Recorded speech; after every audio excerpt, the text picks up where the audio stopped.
I'd like to begin the process and walk everybody through the structure of this training. We have taken the three of the four basically core phases of commissioning: pre-design, design, and construction, the broad buckets that activities fall into, and broken out specific moments in that process, typical efforts in that process, to organize our discussion. And if you've all gotten the agenda, we don't have it broken out in the agenda. We're working through the pre-design phase, and then within design phase, the commissioning plan, development and update, design review, and then under construction, essentially the rest of the phases: submittal review, site observation, functional performance testing, SM and O&M document development, and O&M training.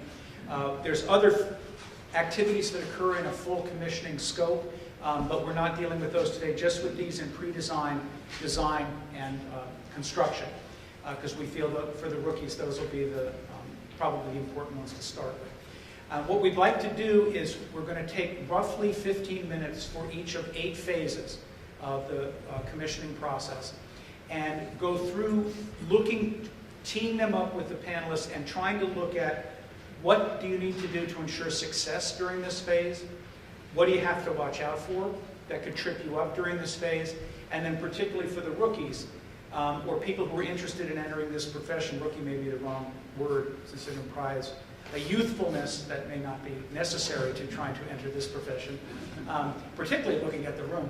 But if you, as you work with present company included, but as you look through this, what skills do you need to actually navigate these processes? Not so much what do you need to know technically, which is in the training, but what skills do you need to bring to bear when you're dealing with a complete design team and you're acting as sort of in some ways, an owner's rep to a process where you may be put in an awkward position. How do you actually deal with, the other egos in the room, since you're actually acting as potentially a check and balance against what they're doing? So, and that's just one of the issues that we could get into.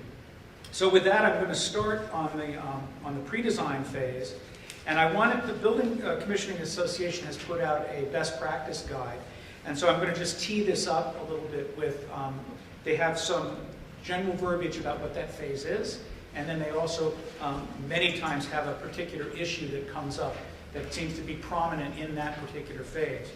So from the Building Commissioning Association's perspective, the pre-design phase, it lays the groundwork for the project and defines the plan for commissioning. During this phase, the commissioning team is assembled, and the owner's project requirements and the building program are developed. All decisions made in ensuing phases should be made with reference to the OPR.